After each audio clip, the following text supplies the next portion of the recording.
हाँ जी। तो UPSC journey with Om Prakash Prajapati के इस नए चैनल में स्वागत है।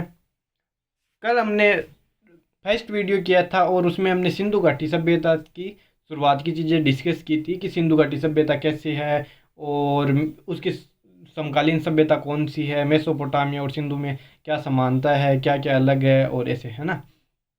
आज हम देखेंगे कि भाई सिंधु घाटी सभ्यता के स्थल कौन से हैं, उनमें क्या अवशेष मिला और उनकी खुदाई किसने की थी। ये क्लास यूपीएससी और स्टेट पीसीएस की क्लास है मेरी। उसमें मैंने नोट्स लिखे हुए, नोट्स बनाए हुए हैं, तो उस हिसाब से मैं नोट्स आपके साथ शेयर कर रहा हूँ। मैं खुद तैयारी कर रहा हूँ तो आपके साथ भी अपने नोट्स शेयर कर रहा हूँ। आगे है सिंधु घाटी सभ्यता के स्थल। पहल, पहला स्थल है हड़प्पा। कहाँ पर पड़ता है? मोंटगोमरी, पंजाब, पाकिस्तान में पड़ता है। मोंटगोमरी, पंजाब, पाकिस्तान में। इसका हड़प्पा का उत्खननकर्ता कौन है? दयाराम साहनी 1921 में नियुक्त किया था। किसने नियुक्त किया था? जॉन मार्शल ने। स्थिति कहाँ पर है? स्थिति है साहिवाल जिला, पंजाब, रावी नदी के तट पर। साहिवाल जिला, पंजाब, रावी नदी के तट पर। अच्छा, सिंधु घाटी सभ्यता की सर्वप्रथम, जैसे कि सर्वप्रथम प्रकाश किसने डाला था? मेसन ने। और दयाराम साहनी और राखलदास बनर्जी को मार्शल ने किया था नियुक्त। अवशेष, हड़प्पा के अवशेष देखो। हड़प्पा को ही सिंधु घाटी सभ्यता की सबसे पहली सभ्यता मानी जाती है। हड़प्पा, हड़प्पा बोल दो, हड़प्पा सभ्यता या फिर सिंधु घाटी सभ्यता। सिंधु नदी के किनारे है, रावी नदी सिंधु की सहायक है। तो अच्छा, अवशेष क्या क्या है? कब्रिस्तान मिले हैं हड़प्पा में, विदेशी की कब्र मिली है अर्थात विदेशों से संबंधित है। तांबे की इक्का गाड़ी, स्वास्तिका निशान, श्रृंगार पेट्टी। रावी नदी के तट पर 12 अन्नागार मिले हैं। रावी नदी के तट पर 12 अन्नागार मिले हैं। अच्छा, इसके पास 18 वृत्ताकार चबूतरे मिलते हैं। इसके पास 18 वृत्ताकार चबूतरे मिलते हैं। बाद में आगे आगे देखो, मातृ देवी की मूर्ति मिली है, अभिलेख वाली मोहरें मिली है, गेहूं व जौ के साक्ष्य मिले हैं, बर्तन पर मछुआरे के चित्र मिले हैं, शंख पर बैल का चित्र मिला है। और सिंधु घाटी सभ्यता की सबसे बड़ी सभ्यता कौन सी है? सिंधु घाटी की पूरी पूरी सभ्यता की सबसे बड़ी, जैसे नगर मान लो कोई भी, कौन सा है? गणरीवाल, पाकिस्तान में। कहाँ पर है? गणरीवाल, पाकिस्तान। एक बार वापस देख लो, नोट्स है मेरे। हड़प्पा के हड़प्पा के अवशेष में क्या क्या मिला? एक कब्रिस्तान, विदेशी की कब्र, तांबे की इक्का गाड़ी, स्वास्तिका चिन्ह, श्रृंगार पेटिका, रावी नदी के तट पर 12 अन्नागार मिले हैं। आगे 18 वृत्ताकार चबूतरे मिले हैं और मातृ देवी की मूर्ति मिली है, अभिलेख वाली मोहरें मिली है, गेहूं व जौ के साक्ष्य मिले हैं। गेहूं व जौ हड़प्पा में किसके साक्ष्य मिले? गेहूं व जौ। और चावल चावल व बाजरा के साक्ष्य मिलते हैं आगे लोथल में, याद रखना, आगे आएगा वो। गेहूं व जौ के साक्ष्य हड़प्पा से। बर्तन में मछुआरों के चिन्ह, संग पर बेल का चित्र। और सिंधु घाटी सभ्यता की सबसे बड़ी सभ्यता गणरीवाल, पाकिस्तान में है। अच्छा, आगे चलते हैं।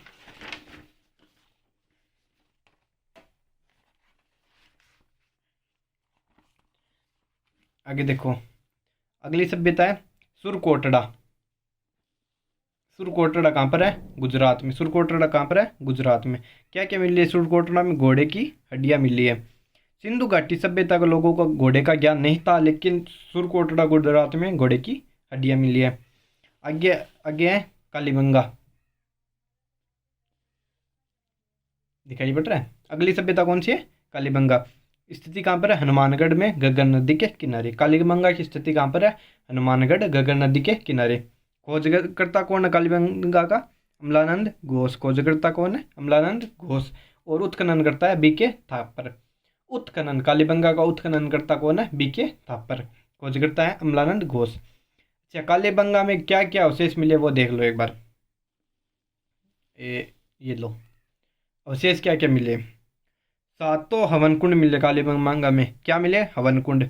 ऊँट की हड्डियाँ मिली है। कालीबंगा पड़ता है हनुमानगढ़, यानी हनुमानगढ़ वाले का इलाका, वहाँ पश्चिमी इलाका है राजस्थान का, तो वहाँ पर ऊँट वगैरह ज़्यादा थे। ऐसा माना जाता है कि प्रथम पहले भी ऊँट वगैरह रहे होंगे। तो कालीबंगा में ऊँट की हड्डियाँ, जुते हुए खेत, चना व सरसों की फसल। कालीबंगा में कौन सी फसल है? चना व सरसों की। अच्छा, हड़प्पा में कौन सी मिली थी? जौ व गेहूं की। कालीबंगा में चना व सरसों। और लोथल आएगा आगे, वहाँ पे बाजरा और चावल की। लोथल में बाजरा और चावल की मिलेगी। अच्छा, कालीबंगा में क्या? चना व सरसों, ऊँट की हड्डियाँ, जुते हुए खेत, 7 वनकुंड, अलंकृत ईंटें, लकड़ी की पाइप और लकड़ी का हल, मेसोपोटामिया जैसी मोहर।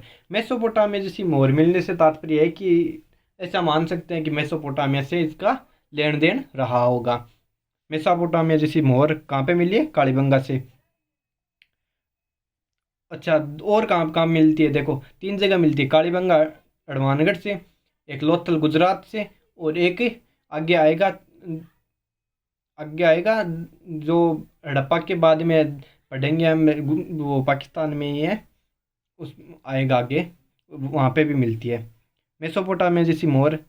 एक तो लोथल गुजरात, कालीबंगा हनुमानगढ़, और एक जगह और है मोहनजोदड़ो। और जगह कौन सी है? मोहनजोदड़ो। मोहनजोदड़ो, कालीबंगा और हड़प्पा, सॉरी लोथल, 3 जगह मेसोपोटामिया की मोहर मिलती है। काले रंग की हाथी दांत की चूड़ियाँ, क्या मिलती है आगे? काले रंग की हाथी दांत की चूड़ियाँ। आगे देखो, ये लो आगे, कुलनाल हरियाणा, वहाँ से क्या मिले? चांदी के 2 मुकुट मिले हैं। कुल दिखाई नहीं दे रहा, 1 मिनट, ये देख लो। कुलनाल हरियाणा से क्या मिले? चांदी के 2 मुकुट। आगे देमाबाद महाराष्ट्र से कांसे के 4 रथ मिले। देमाबाद महाराष्ट्र से क्या मिले? कांसे के 4 रथ। रोपड़ पंजाब से मिले मनुष्य के साथ कुत्ते को दफनाने का साक्ष्य। इंपॉर्टेंट है भैया, मनुष्य के साथ कुत्ते को दफनाने का साक्ष्य कहाँ मिला है? रोपड़ पंजाब में। रोजदी गुजरात में हाथी के साक्ष्य मिले। आमरी सिंह से गेंडे का साक्ष्य मिला है। आमरी सिंह से गेंडे का। रोजदी गुजरात से हाथी का साक्ष्य मिला है। ये आप लिख लेना, वो और पीडीएफ में डाल दूंगा इसकी। पूरा नोट्स एकदम बेहतरीन नोट्स है। आगे बनवालिया राखीगढ़ी हरियाणा में, यहाँ पे जल, अब चाहे सिंधु घाटी सभ्यता क्या है पहचान कि भाई जल निकास प्रणाली बढ़िया थी, लेकिन बनवाली राखीगढ़ी में जल निकास प्रणाली का अभाव है। तांबे की कुल्हाड़ी मिली है। तांबे की कुल्हाड़ी कहाँ मिली है? तांबे की कुल्हाड़ी बनवालिया राखीगढ़ी। और जोक के दाने मिले हैं। एक वाश बेसिन मिला है। एक वाश बेसिन मिला है, जोक के दाने, तांबे की कुल्हाड़ी, जल निकास प्रणाली का अभाव मिला है। ऐसे याद रखने के लिए कि भाई वन में बनवाली, यानी वन में तो जल निकास प्रणाली का अभाव ही होगा, लेकिन वहाँ पे अभाव ज़रूर है, लेकिन वाश बेसिन ज़रूर मिला है। अभाव ज़रूर है लेकिन वाश बेसिन ज़रूर है।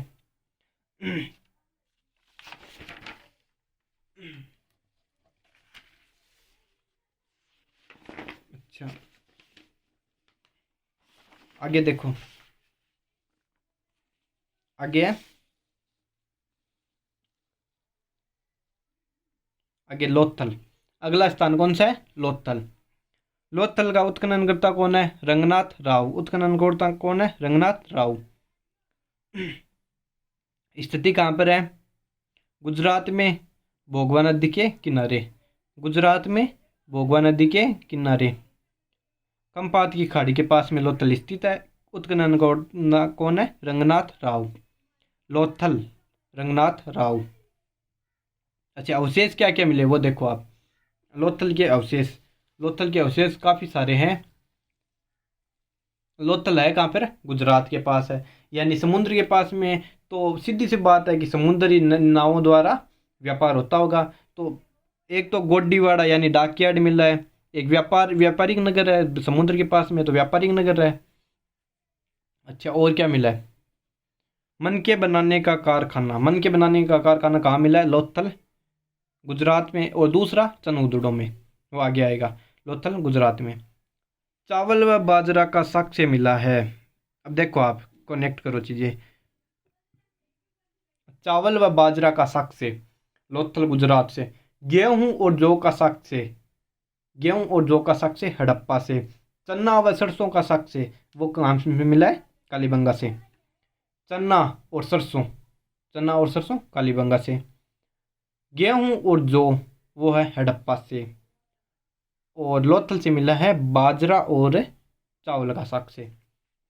आगे घोड़े की मृण मूर्तियाँ, चक्की के 2 पार्ट, घोड़े की मृण मूर्तियाँ मिली है, चक्की के 2 पार्ट मिले हैं, नाव का मॉडल मिला है, समुद्र के किनारे हैं तो, और रंगाई कुंड में मिला है, मम्मी का मॉडल मिला है, भाई मिस्र से इधर उधर व्यापार होता होगा तो मम्मी का मॉडल मिला है। फारस की गोलाकार बटन नुमा मुहर मिली है, फारस की गोलाकार बटन नुमा मुहर। ये सब व्यापार के ये सब है कि भाई व्यापार होता होगा तो उससे रिलेटेड फारस की।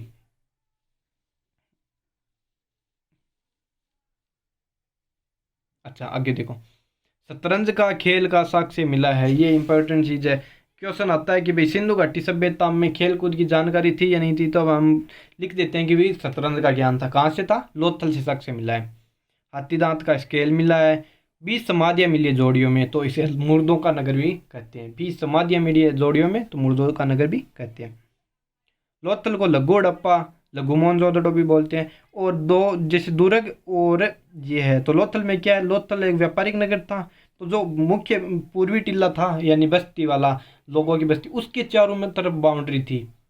यानी ये मान सकते हैं दुर्ग और बस्ती दोनों के बाहर पूरे के एक साथ बाउंड्री थी कि बाहर से कोई अटैक करे तो बस्ती वाले भी सुरक्षित रहे। क्यों? क्योंकि लोथल क्या था, पिस्सा वाला इलाका था, रुपये वाला था, तो वहाँ पे पूरी तरफ बाउंड्री बनवा ली। अच्छा एक इम्पोर्टेंट फैक्ट ये देखो, लोथल में घरों के दरवाजे मुख्य मार्ग पर खुलते हैं।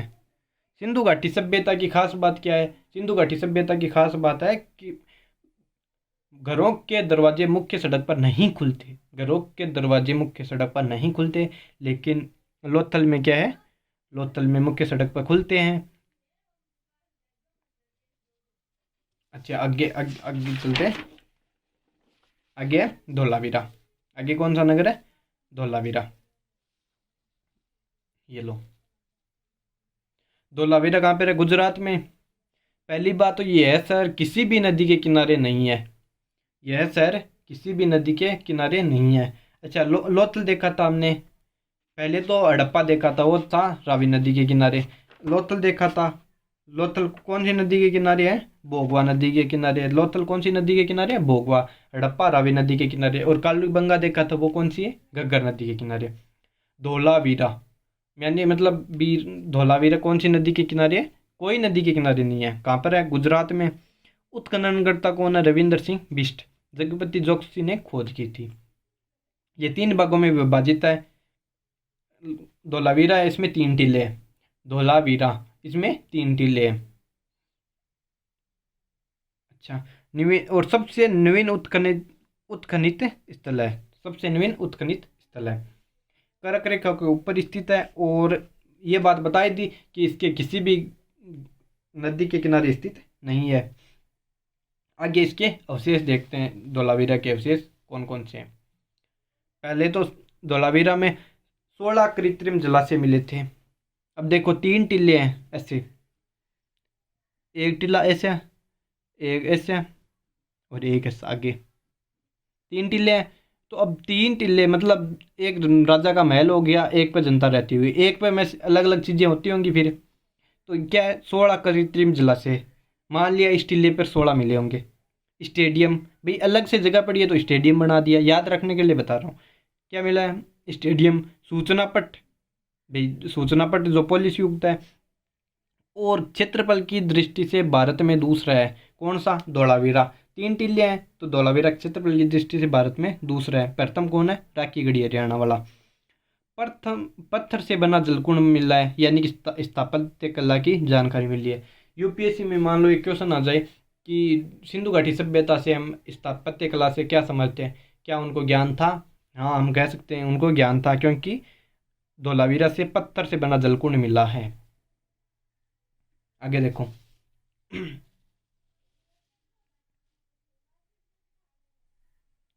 आगे चंद उदड़ो कहाँ है? सिंध पाकिस्तान में। चंद उदड़ो कहाँ है? सिंध पाकिस्तान। उत्खननकर्ता कौन है? एनजी मजूमदार। उत्खननकर्ता कौन है? एमजी मजूमदार।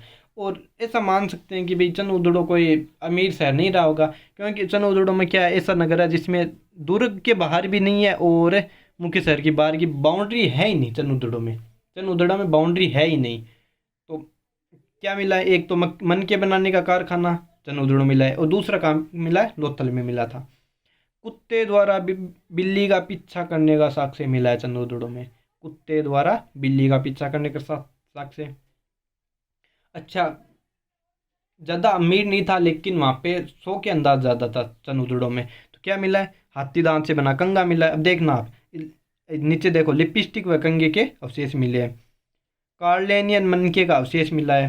इंटे भी भाई साहब वो वृत्ताकार रखते थे, तो वृत्ताकार इंटों का अवशेष मिला है।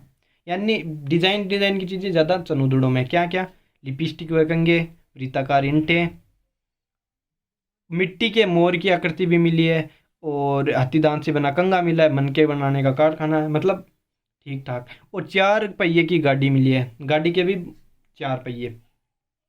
दुर्ग का अस्तित्व नहीं था, मतलब ऐसे ही था नॉर्मल, पता ही नहीं चला दुर्ग है नहीं है। और कार्नेलियन मन के बनाने का अवशेष मिला है चनूदड़ो से।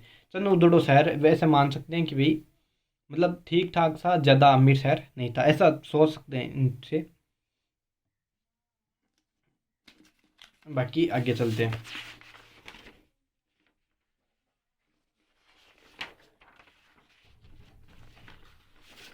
आगे है मोहनजोदड़ो। ये रह गया एक पहले। ये बहुत शानदार जगह, मोहनजोदड़ो में सबसे ज़्यादा तो मतलब खुदाई में सबसे ज़्यादा चीज़ें मिली है, सबसे ज़्यादा जनता है। तो अब क्या है मोहनजोदड़ो। उत्खननकर्ता कौन है मोहनजोदड़ो के, राखलदास बनर्जी। 1922 में उत्खनन किया था राखलदास बनर्जी। स्थिति कहाँ पर है, लकराना जिला सिंध पाकिस्तान। लकराना जिला सिंध पाकिस्तान। खोदा किसने था, राखलदास बनर्जी ने। मोहनजोदड़ो का शाब्दिक अर्थ है मृतकों का टीला। इसके नाम क्या क्या है, प्रेतों का टीला, स्तूप टीला, सिंधु घाटी सभ्यता का बगीचा। प्रेतों का टीला, स्तूप टीला, सिंधु घाटी सभ्यता का बगीचा। अच्छा, क्या क्या अवशेष मिले, अवशेष बहुत सारे बहुत सारे। मतलब आपको पता नहीं चल रहा हो कि ये अवशेष है किसका, तो तुक्का लगाओ तो मोहनजोदड़ो पे। अच्छा, पहला विशाल स्नानघर, बहुत बड़ा था। अच्छा, स्नानघर की क्या बात खास बात है कि भाई 39 फीट लंबा, 23 फीट चौड़ा और 8 फीट ऊंचा स्नानघर था। उत्तर व दक्षिण दिशा में सीढ़ियाँ थी। उत्तर और दक्षिण दिशा में सीढ़ियाँ। उत्तर दिशा में 6 वस्त्र बदलने के कक्ष के साक्ष्य मिले हैं। उत्तर दिशा में 6 वस्त्र बदलने के कक्ष कक्ष के साक्ष्य मिले हैं। जलापूर्ति के लिए कुआं है। संभवतः पुरोहित वर्ग ही रहे होंगे। और कुंड स्नानघर का उपयोग धार्मिक अनुष्ठानों के लिए किया होगा।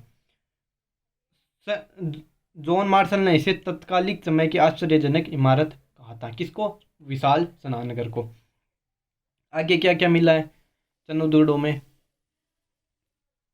सॉरी मोहनजोदड़ो में। आगे मोहनजोदड़ो में क्या क्या मिला है, नृत्य की मूर्ति मिली है, कांसे की नृत्य की मूर्ति मिली है। यानी इसका निर्माण लोस्ट वैक्स यानी मोम तकनीक कास्टिक से हुआ था। एक हाथ में चूड़ियाँ हैं पहन रखी है, और ये नग्न अवस्था में कांसे की मूर्ति मिली थी। लोस्ट वैक्स यानी मोम तकनीक कास्टिक से निर्माण हुआ था। एक हाथ में चूड़ियाँ हैं और नग्न अवस्था में। अच्छा, घर घर में कुएँ और स्नानघर मिले हैं। मोहनजोदड़ो में घर घर में कुएँ और स्नानघर मिले हैं। सर्वाधिक बाढ़ के साक्ष्य मिले हैं। सर्वाधिक बाढ़ के साक्ष्य मिले हैं कहाँ पर, मोहनजोदड़ो में। अब आगे देखो और क्या मिला है। एक मिला है पुरोहित राजा की मूर्ति। मोहनजोदड़ो में क्या मिला है, पुरोहित राजा की मूर्ति। पुरोहित राजा की मूर्ति चेल कड़ी पत्थर से निर्मित है, ध्यान की व्यवस्था में, और 16 ऑर्डर की है, और जिस पर काशीदारी का कार्य किया हुआ है। यानी पुरोहित राजा की मूर्ति मिली है, ध्यान की व्यवस्था में, 16 ऑर्डर की, काशीदारी का काम किया हुआ है। अब देखो क्या क्या मिला है, स्नानघर बड़ा बड़ा, दूसरी बात और राजा की मूर्ति, नृत्य की मूर्ति, वो बहुत सी ऐसे मूर्तियाँ मिली है, और कुएँ और स्नानघर के प्रमाण मिले हैं। 700 कुएँ थे मोहनजोदड़ो में सबसे ज़्यादा। आगे देखो विशाल अन्नागार, यानी मोहनजोदड़ो में बहुत बड़े बड़े अन्नागार मिले, विशाल अन्नागार। महाविद्यालय के साक्ष्य मिले। किसने देखा था भाई, महाविद्यालय है नहीं, फिर भी महाविद्यालय के साक्ष्य। सूती वस्त्र के साक्ष्य मिले मोहनजोदड़ो से। विशाल सभा भवन मिला है। गढ़े हुए तांबे के साक्ष्य मिले। कहाँ से, मोहनजोदड़ो से, गढ़े हुए तांबे के साक्ष्य।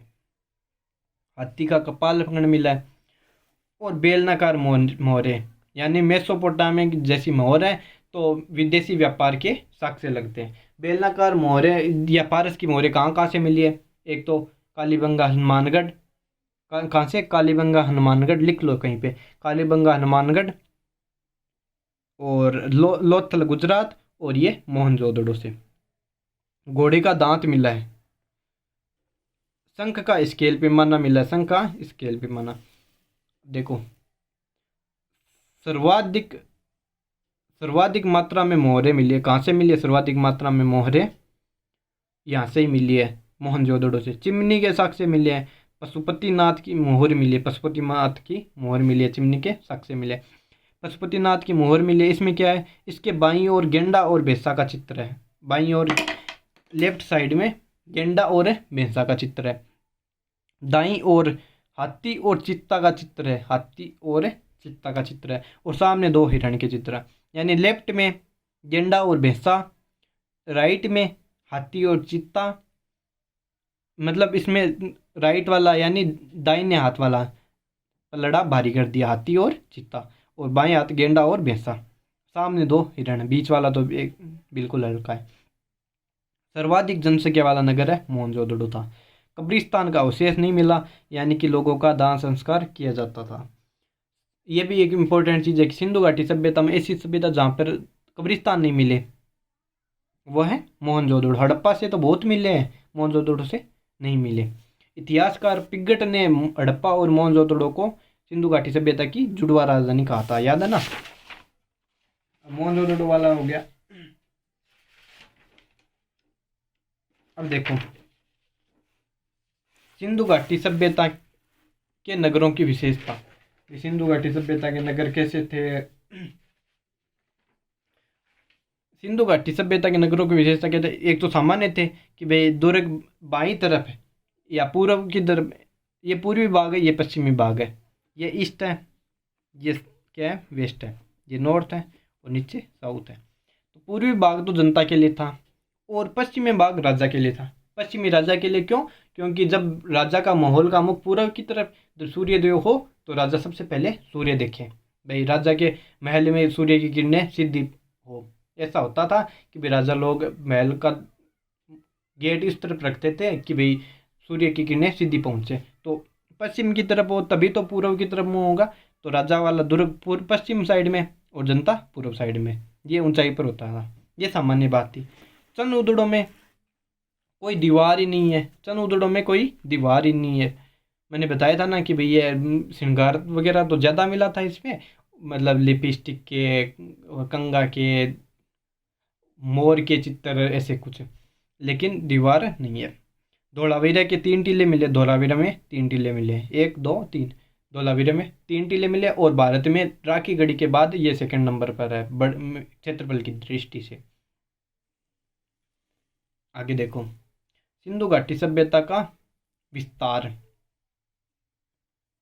सिंधु घाटी सभ्यता का विस्तार कहाँ कहाँ गया? अफगानिस्तान पाकिस्तान में 2 जगह, मुंडीगाक और शोरतुगाई।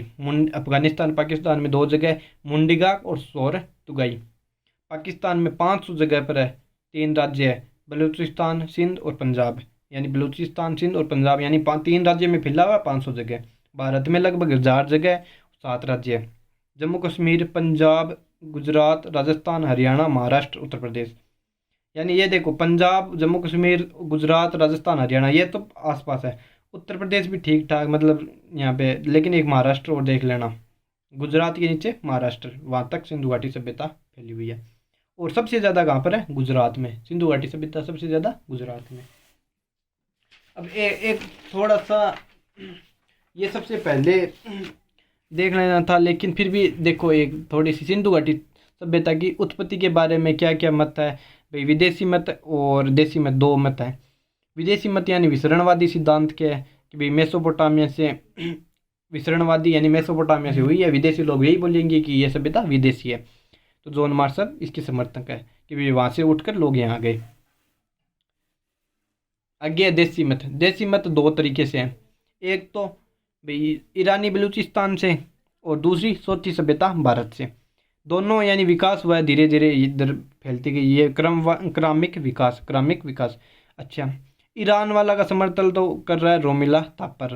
रोमिला थापर बताते हैं कि भी ये सभ्यता ईरानी से विकास हुई है, और अमलानंद घोष और डीपी अग्रवाल बताते हैं कि ये सभ्यता चौथी सभ्यता जो भारत में है उससे आगे आई है। बाकी सिंधु घाटी सभ्यता को मेलुआ सभ्यता भी कहा गया था। तो दोस्तों ये था अपना सेकंड पार्ट। कैसा लगा वीडियो? नोट्स मेरे पूरे सिंधु घाटी सभ्यता के कंप्लीट नोट्स में अपने टेलीग्राम में पीडीएफ बना के डाल दूंगा। तो वीडियो अच्छी लगी हो तो लाइक करो यार। मैंने कितनी फास्ट रिवीजन करवाया है, और 10 मिनट में थर्ड पार्ट का रिवीजन हो जाएगा, उसमें ज़्यादा कुछ बचा नहीं है। तो जय हिंद, जय भारत, और मिलते हैं नेक्स्ट पार्ट में, थर्ड पार्ट में, तो जल्दी।